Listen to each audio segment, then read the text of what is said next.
Hello and welcome. I'm Suzannah. I'm a public speaking and presentation skills trainer and executive speech coach. And today I am so excited to have for an interview Mohammed Qahtani, the world champion of public speaking in the Toastmasters International Contest of 2015.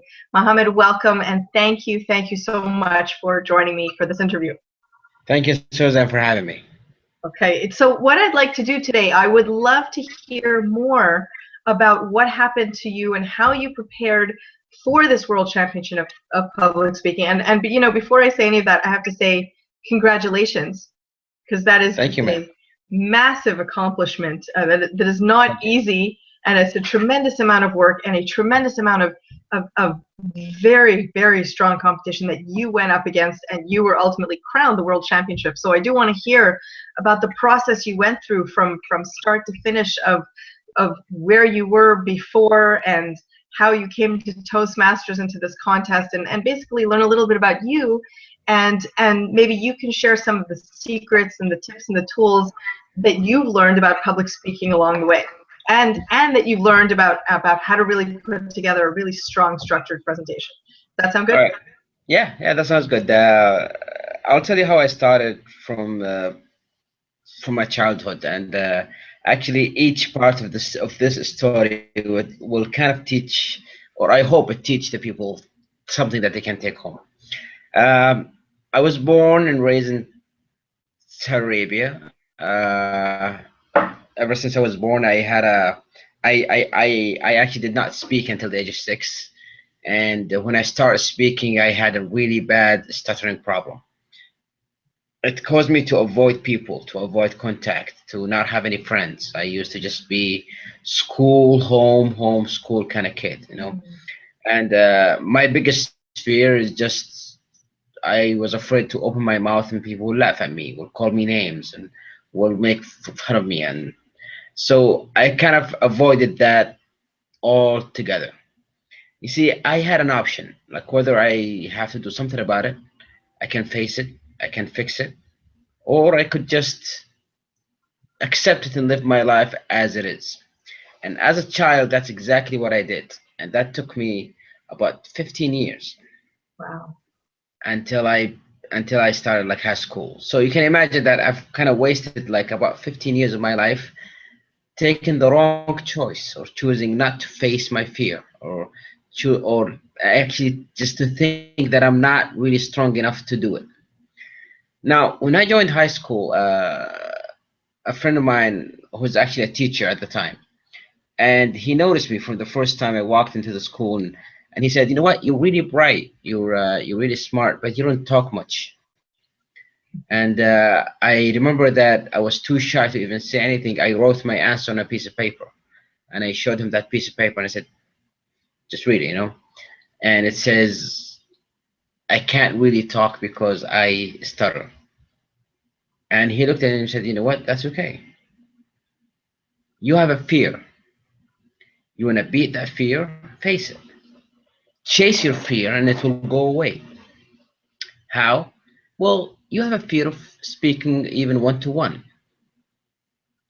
Just like fear of heights or fear of bugs, face your fear. If you are afraid of heights, skydive. That's like the ultimate thing that you can do. If you are afraid of bugs, just buy a bug, you know. So my fear of speaking, go ahead and speak in front of the entire school.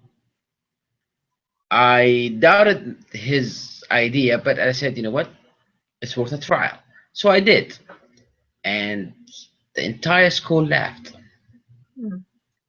And a tear came down my eye. And I remember that I walked back to him and said, "You know what? You ruined my life. This is a stupid idea. I should not have done that." And he said, "Did you expect to work from the first time? Go back and try it again." I did. And they laughed. He said, "Go back and try it again." And I remember the third time I tried it, they still laughed, but I noticed that I stuttered less. And I realized maybe this is the start of something. See, that's the second lesson that you might take is, first of all, do not ever expect that you will succeed from the first trial. or not even the second trial, or not even the third or fourth. Maybe you'll have to try even 100 times before you get that thing that you always have your dream of. You see, our problem is we might have a dream and we try something and we fail, and they said, you know what, maybe this is not really my thing. Maybe this is not for me, just because we failed once, and we might just give up on something that was actually beautiful.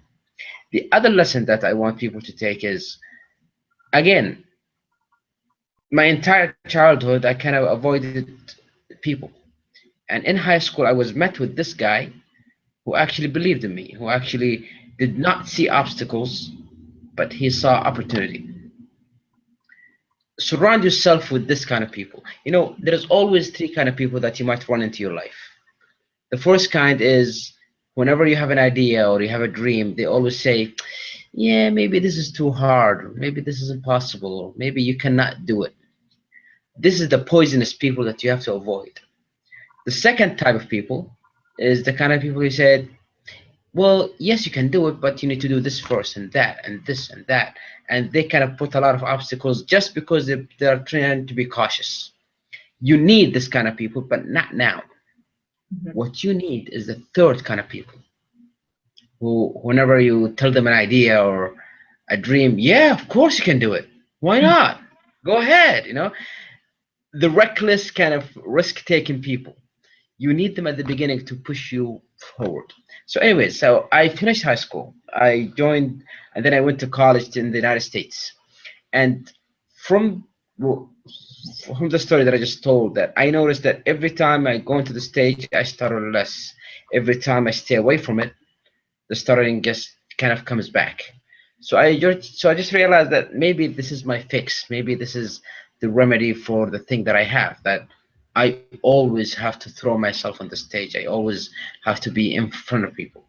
So I joined the theater group in college. I did some stand-up comedy. I joined some open mic nights. I noticed that if people gonna laugh at me anyways, they might as well just laugh with me. So So I've kind when exactly did you join Toastmasters in that process? Yeah, see, up until now, I still haven't joined Toastmasters. I graduated college. I came back in 2004, and for the first 5 years, I kind of I'm like mainly focused on my job and just doing my job. And I noticed that the stuttering is now just coming back even more. What can I do? A friend of mine, he introduced me to Toastmasters back in 2009, and he said, "Yeah, it's this club where you get a chance to, stand in front of the audience and speak." And I said, "Hey, you know what? This is exactly what I'm looking for." And guess what? They meet every week or maybe every 2 weeks. So hey, I mean, it's a regular dose that I can get. So I joined Toastmasters, and yes, at the beginning I didn't know exactly what the program is, but I soon kind of learned it quickly, and I started to do my projects. And in 2010, I was told that there was this contest. To be honest, I wasn't really focusing on the international speech contest. I was focusing on the humorous because I love to make people laugh. I love to entertain. So I did the humorous contest for 2010, 2011, and 2012. And 2012, I got the second place on the district level.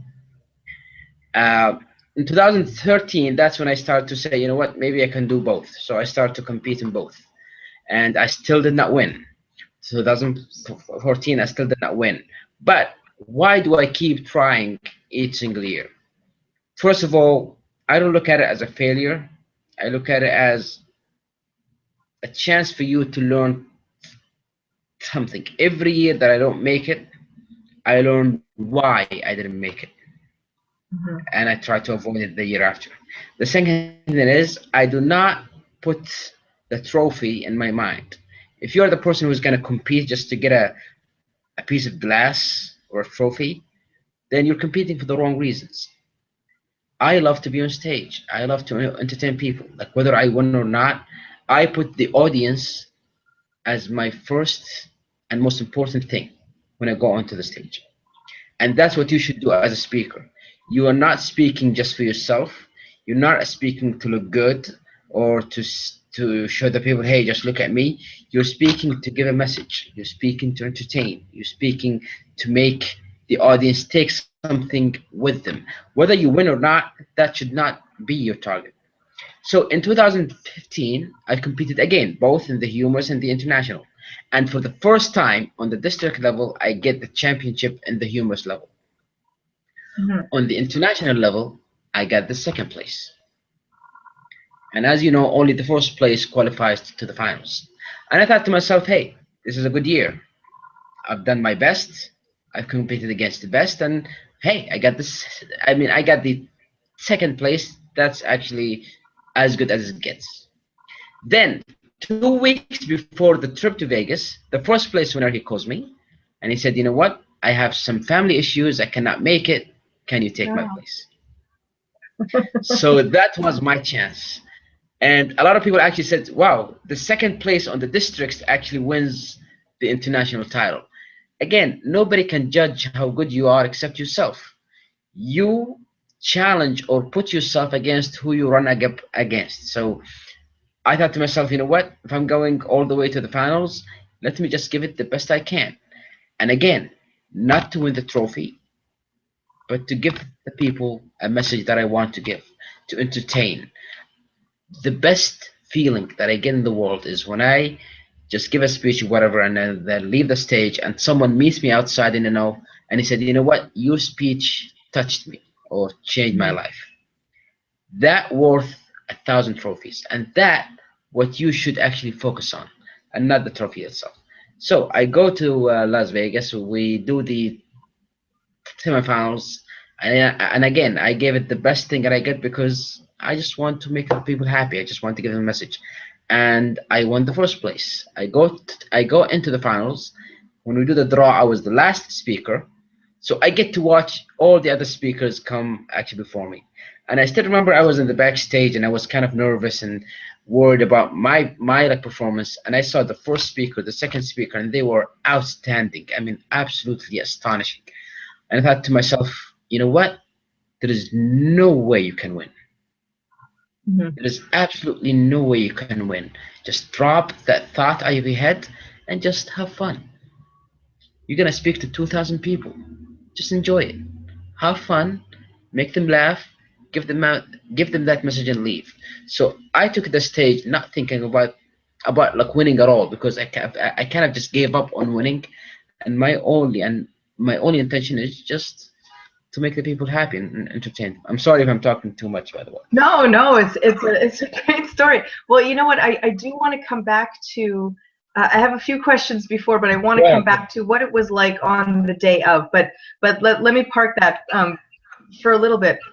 The speech that you wrote, Yes. uh, it's very, I mean, obviously very strong speech because it beat out all of the other outstanding speakers. And we know that at the level that you got to, the 10 speakers who are competing are outstanding. They have all gone through 30,000 people, and they Yes. have all bested 30,000 people, and so you're really up against the best of the best. So where it comes to your particular speech, what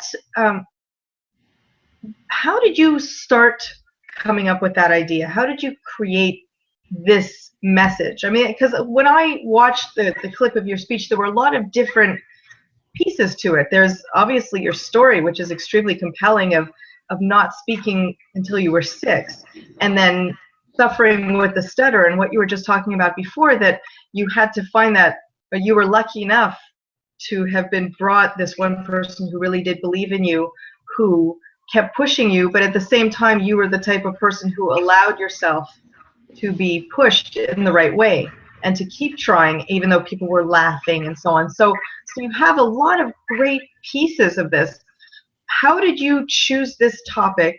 And then once you chose the idea, how did you start to put it together in this very tight, strong structure of a speech? And tell me a little bit about how you structured it and outlined it, and where exactly you put in pieces to engage this audience. Well, my speech title was The Power of Words, and it focuses on how a single choice of word can make a difference between actually uplifting a person or completely destroying his life.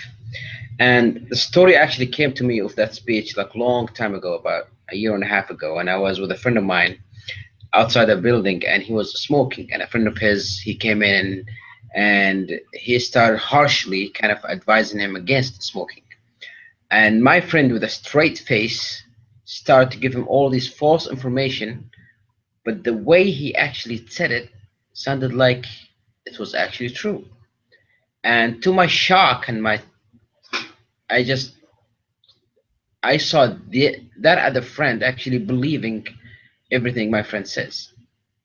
And it kind of stuck with me that, wow, I mean, I can actually change someone's perspective by the way I say it or by the choice of word that I do. So the kind of idea can start to come to me, and whenever you're writing a speech, the first and the hardest thing that you have to go through is finding out what is the topic that you have to just write about. And usually, in my case, and I'm sure on like a lot of the speakers, is just keep your mind open. Mhm. An incident might come along your way that actually moves you and kind of drives you to write something about it. So I had the idea, which is words can change people's minds. Now, how can I write it? The other lesson that I want people to take from this interview is capitalize on what you are strong at. Some people are strong with the use of words. Some people are strong with voice. Some people are just strong with presence on the stage. My strength is humor. So let me use humor.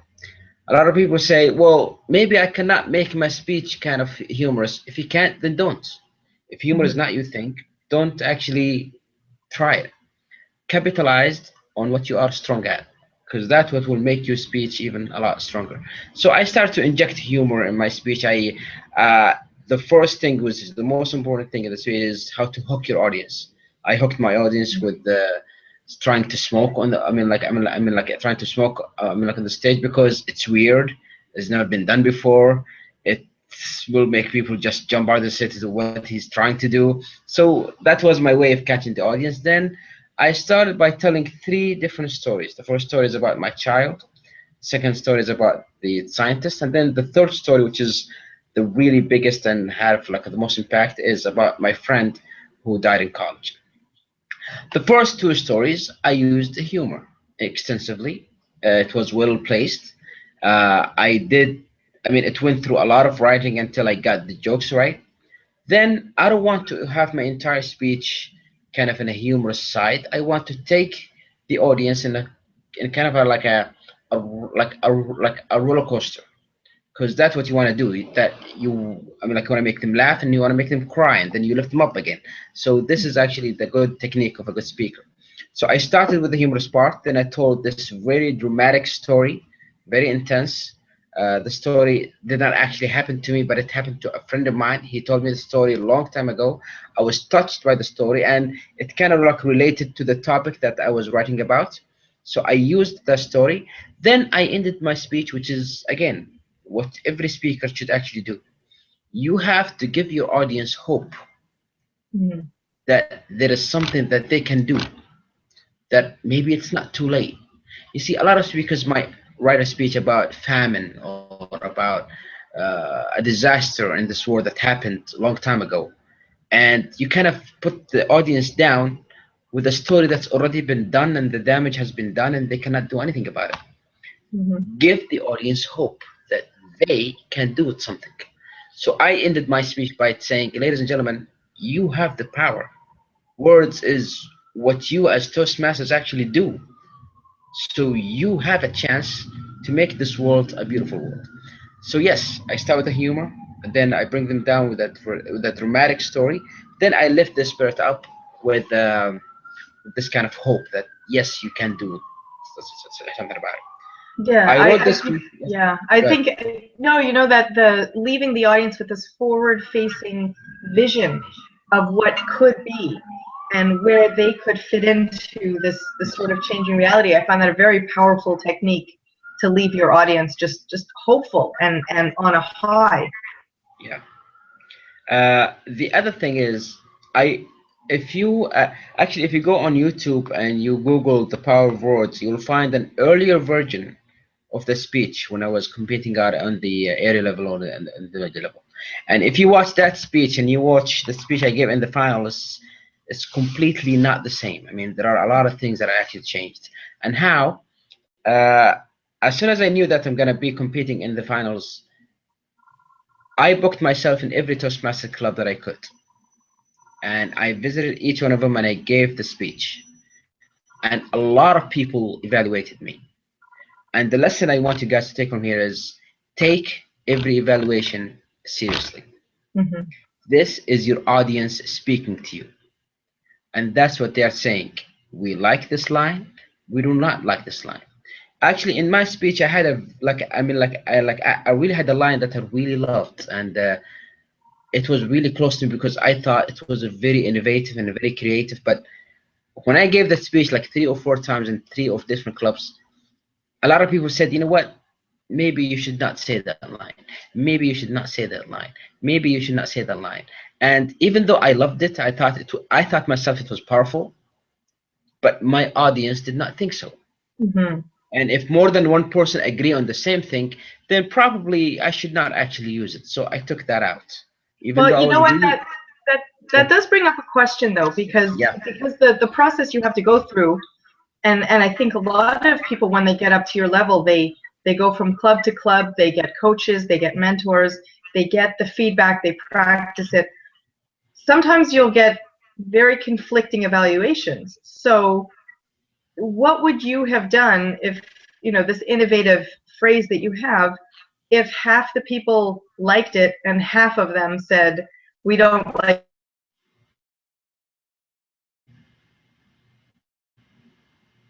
Hello?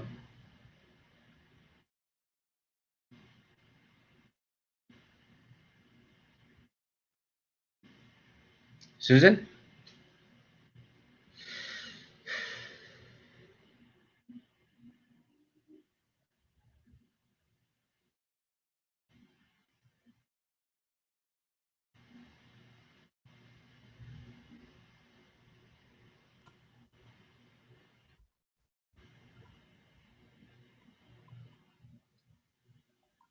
Oh, there you are. Are you there? Yeah, I'm here. Okay, great. Sorry. Don't worry about it. Internet connectivity issues. Don't worry about it. Okay, so the question being, what do you do when everybody's advice and feedback is valuable? How would you decide whether it goes in or stays out if it's really a 50-50?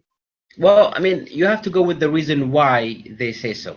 I mean, with the line that I had, a lot of people said, you know what, you are going on an international stage, and that line might not be, how do I say it, politically correct. Okay. And when I looked at it, and I looked at it deeply, and even though I still love that line, it does sound, some people might not actually take it the way that I'm intending to. So I might as well just actually avoid that line. Okay. You will get a lot of evaluation, and some of them might not actually make sense to you, but write them all down, see what the majority of people actually agree on, and do not always, I mean, like when you are actually taking evaluation, like especially if you're going to go for an international stage, a lot of people, or like a lot of us, actually focus on what are the areas of improvement. What can I improve in my speech? No, focus also what did you do right. And a lot of evaluators, when you go on that stage, they actually say, you know what, I'm not gonna go through the positive part of his speech. I'm gonna go through the areas of improvement. No, give him what he did right, because if he knows that he did it right, then yes, stick with it. Do it exactly like that, and then you can just offer him also the areas of improvement. Gather all that evaluation and see where is the common ground. And if a lot of people say, you know what, and actually that was like one of the evaluation that I got, a lot of people say you speak too fast, and I kept hearing that you speak too fast, you speak too fast. So I kind of trained myself to even slow down, to pause, and even though it's not my nature as a speaker, but I've kind of got used to it until at the end I kind of nailed it. Well, I did notice in the speech in the clip that pausing was one of the strengths. I mean, when I was watching it, I looked for a lot of things. I saw that the pausing was very good. I saw that obviously your introduction was very strong with the cigarette. You used the rule of 3. You told the stories. You had the humor. Like, you had a lot of components that really come together very, very nicely to create that extremely engaging presentation. So you told us a little bit about your rehearsal process, which was go out and give it to club after club after club. Did you have any mentors or coaches almost outside of Toastmasters or outside of your district who came in to help you? Yeah. Here's also the other point that maybe I would like people to take is seek help. Nobody can do this alone. Not just like in Toastmasters, especially anything in your life. You might think, you know what, I'm good enough. I can handle it myself. But no, always seek help. I mean, it's not a shame if you seek help. I had 3 or 4 of my close friends as like mentors when I was practicing back in the like in district. Then when I made it to Vegas, and I was trying to prepare before I go into the international stage. I remember I was walking down in the hall, and there was a lot of Toastmasters everywhere. And then I saw Mark Brown, who was the championship back in 1995. And I saw him talking to a group of people, and I said to myself, should I really ask him for tips? Maybe he's just not. Maybe he doesn't even have the time. And I was actually this close to just ignoring it and just walk by. But I said, you know what? Let me ask. Maybe he'll help. So I stopped by and I said, Mr. Brown, I'm competing. Can I ask you for a tip or so? And he actually grabbed my hand, took me to the end of the hall in a place where nobody was there, and he said, you know what? Give me your speech. And he was really helpful. Wow. And he gave me some really amazing tips that I didn't even notice actually before. A day before the contest, I actually ran into Randy Harvey, who also was a champion back in 2005. I said, you know what? Maybe I should ask him too, and I did. And he gave me some powerful tips half an hour before my speech. And you do know that it's really not a good idea to change something in your speech half an hour before. Right. But when he gave me these tips and it actually made sense, I said, you know what? If it makes sense and I kind of agree with it and I'm passionate about it, then yes, I will do it. So I've kind of even changed my speech like half an hour before I even went into the stage. Wow, that's So dangerous. yeah, seek Very help. brave. Seek help. If you could never be perfect enough, and if you think that there's always a place that you can reach up high, ask for help. Ask for someone who's been there before. Yeah, well, you know what? It is very much the spirit of Toastmasters to help like that, and it doesn't surprise me. I don't know Mark Brown personally. I've heard only good things about him over several years, and I know that he's not the only one who offers help so readily, and it is very much a spirit of giving there, and like you're saying, it's not. It can also be extended beyond Toastmasters. Yes. People do want to help, but they have to know that you need the help and you need to make that first step of asking. Absolutely. And that is very very brave of you to be open to changing your speech a half an hour before you go up. But it obviously worked. It obviously worked. So if it makes sense, then I'll do it. Yeah. yeah. What did you ever feel particularly challenged during the process? Any challenges that you faced? Any doubts that you faced? Any last minute panic? Anything like that you had to overcome? Actually, the panic was right when I walk into the hall, and when you know that you are one of the 10 top speakers in the world, and this is it. This is the final stage. The feeling is overwhelming. You walk into a stage where about 2 or 3 thousand people are going to be seated, and you could never see the end of the stage. That's how big it is. And I was sweating, I was shaking, but what made me relax is, as I said, I went into the back room and I was the last speaker. And as soon as the first speaker just comes in, and I was watching him on the screen on the backstage, and I was like, wow, this guy is just amazing. And he was. Every word is exactly what it is, every movement is studied, everything is just perfect. The second speaker, he actually just comes in and he did even better. And I thought to myself, why am I doing this? I mean, why do I have to stress myself over a trophy? And I've kind of, for a bit, I've kind of slipped in, like, I slipped my mind the fact that why do I even just compete in the first place? The only reason I compete is just because I love the stage and I love to entertain people and I love to give a message regardless of that I'm like whether I win or not. Then why am I nervous now? I should not be nervous. So that's when I actually kind of like relaxed and kind of just let it go. I gave up that I'm gonna win at all, and I said, you know what? You made it into this far. You're gonna be on the international stage. Your words are gonna be heard by 3,000 people. That's all you want. I don't want to win. You know what? I just want to make people happy, entertain them, give them a message, and leave. And somehow that like relaxation is the reason that I gave it my best. So I was completely easy on the stage. And when you speak to a very large audience like that, and you tell a joke and they all laugh, the energy is just overwhelming. It's like a drug that kind of hits you, and Mhm. you just want to do even more. And so when you got out on stage, I mean, take me back to the 5 minutes. Speaker number 9 is just finishing, and you're going up. What's going on inside you? Again, I was not nervous at all. Okay. I was just, as I said, I gave up on the fact that I'm gonna win. I was actually eager to see the stage. I mean, like I saw the stage before, but all the chairs were actually empty. But I was eager to see the 3,000 people. In my mind, I was wondering, are they gonna just get my jokes? Are they gonna get my opening? I was afraid that if I pulled a cigarette on the stage, a security guard might just tackle me on the stage. I mean, that was actually the thing that actually worried me at the beginning. But uh, as soon as I just got into, like the 1 minute before I got in, I prayed. I said, you know what? I hope they enjoy it.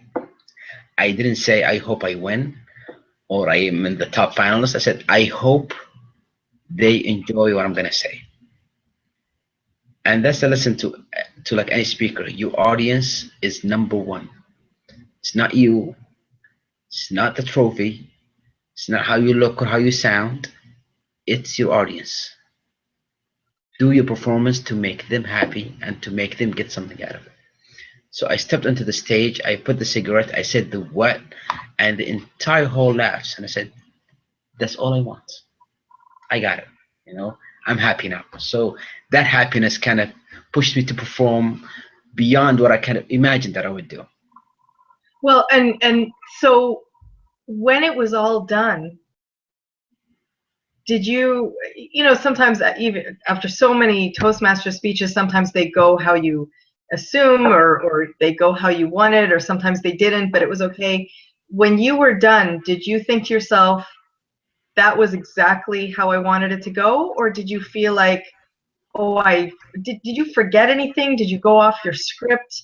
Did you change the wording halfway through? Like, did it come out as you had hoped? I mean, obviously it came out better than that because you won. But at that Actually, moment before you knew if you won, what was going through your mind? actually, it came out like much better than what I hoped. You Okay. see, any speaker, his biggest fear is if I just give a line that I think is really powerful or really humorous, but people do not laugh or do not get. My audience was everything I wanted. They laughed exactly what I wanted. They got a pin silence drop when I gave that NASA story. So they were exactly as I envisioned and even more. I walked off the stage with the biggest smile on my face. Yet still in my head, I'm thinking, I'm not gonna win. Because every speaker that was actually before me, and if you get a chance, and I invite all like everybody who's watching to watch all the 9 speakers that's actually before me, because everybody was just outstanding, breathtaking, and I'm actually honored to have shared the stage with such fine speakers. So I'm walking off the stage and I'm thinking, again, I'm not gonna win, but you know what? I'm still happy. My audience is exactly what I wanted. They got the message exactly how I wanted, and they gave me so much energy that I could never even dream of. When I was walking down the stage and everybody was clapping and some people are actually standing up, that's what everybody that I mean that's what every speaker wants. That kind of standing and people just appreciating what you just said. For me, and I know that sounds a bit how do I say it? Like cliche, but for me, this is exactly what I loved. I just love the fact that they got they got the message.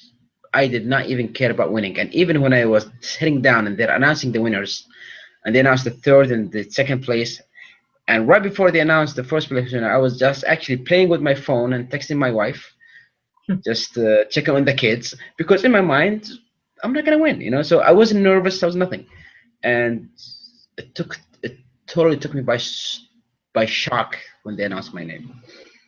Wow. And so what was the biggest learning? What did you learn the most about yourself after going through this whole process? What's the big takeaway for you Um, about you? uh, Actually, because how do I say it? I'm actually working on a book now that will actually tell the story from my childhood and till now. And why am I? I mean, actually, just talking about this, or this is like really the definition of impossible. Because if I looked at myself as a child, and I look at myself now, and if you ask even my own family, they would say there's no way that he could win.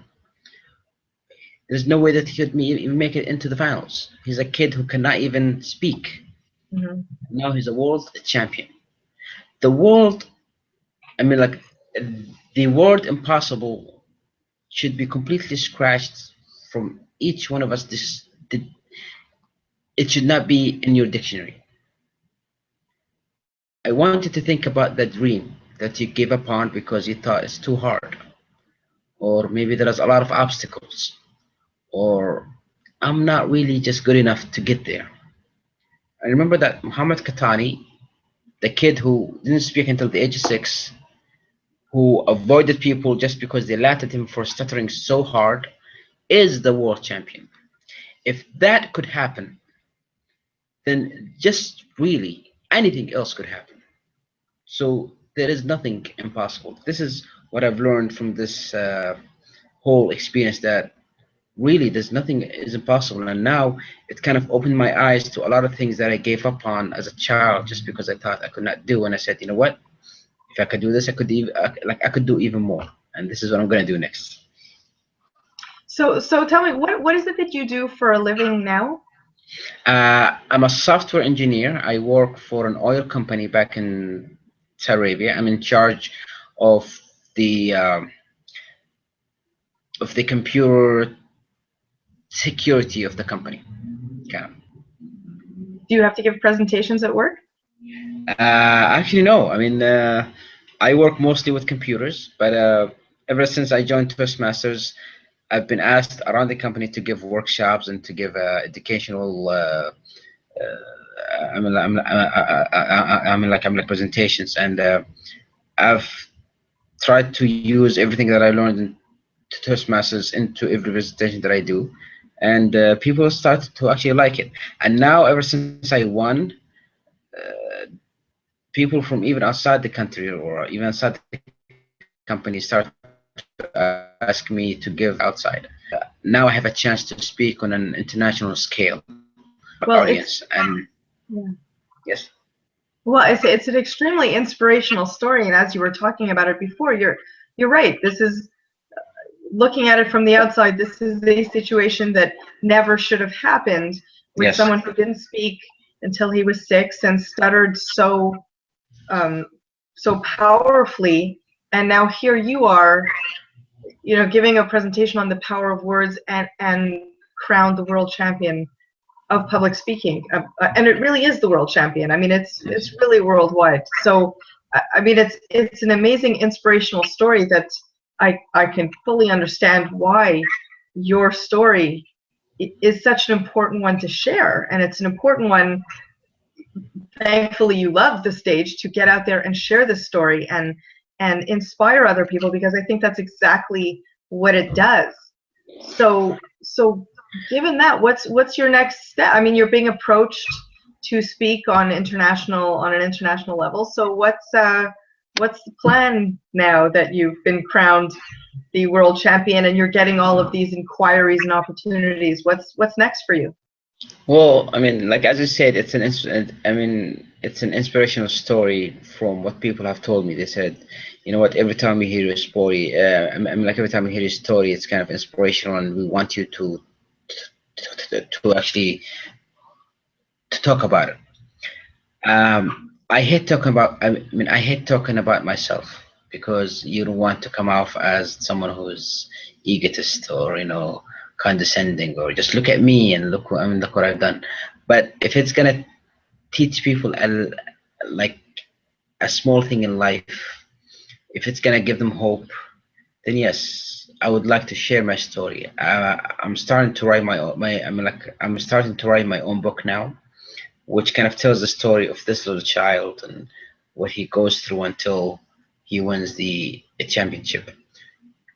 I'm not gonna discuss the story from my point of view. I want to discuss it from a point of what can we get out of this story into every single stage. Surround yourself with positive people. Avoid negativity. Face your fear. Always get feedback. Do not afraid or do not shy out from asking for help. These are the key points that I want people to learn. And it's not just in Toastmasters, and anything in your life, actually. You can just take these lessons and apply it into any dream that you thought is impossible. The other thing is, I'm gonna be speaking on a lot of Toastmaster meeting around the world, and I hope that this story inspire people to think really that yes, they can do the same too. It's really been fascinating to talk to you and hear your story, and I am so inspired. I'm a former Toastmaster too, as I was telling you a little bit offline, that I've gone through the contest process, never up to the world championship, but I understand the amount of work that goes into the first levels, the first 2 or 3 levels, and the quality of the presentation, the quality of the person that ultimately makes it up to where you did. And upon hearing your story, how inspirational it is, simply because there are so many people, and I'm sure we all meet them in Toastmasters, so many people who don't move forward or go after a dream, or they hold themselves back because of the fear of public speaking. And back when I was a member, I would see how some individuals coming in so nervous, just debilitated with nerves, and they would literally just flower in front of your eyes. And so, when I hear your story coming in with not speaking and the stutter, like you really, I mean, you are like the success, you are the ultimate success story and the ultimate inspiration for, not just for people who are nervous and holding themselves back, but anyone who has ever felt held back for whatever reason they are held back. It's really, it's very inspirational. I loved watching your speech, and I really enjoyed talking to you. I appreciate the advice that you are giving to others to really just get out there, ask for help, just do it. And your story at the beginning, where just even if it's not working right away, don't give up. Be patient. Keep going and keep going, and eventually it just will work if you just don't give up. Of course, as I said, impossible should not be a word in the dictionary that you use, and anything could be done. And if I could do this, if I could win the championship, then you could do even more. Yeah, and I mean, I've kept you in this interview a lot longer than I expected, just because it was so fascinating. So I do want to let you get back to your life and everything. I think we've been on for almost an hour. But I'm sorry for dragging this interview longer. No, but I loved every second of it. But I want to know. I know you gave us some advice. Are there any final words of advice you have to people who are listening. I don't want to just repeat myself, but yes, there's nothing. Go back, look back into your life, look into that dream that you throw away in the back of your mind and thought that you could never do, and I don't know, just take another look at it and surround yourself with positive people.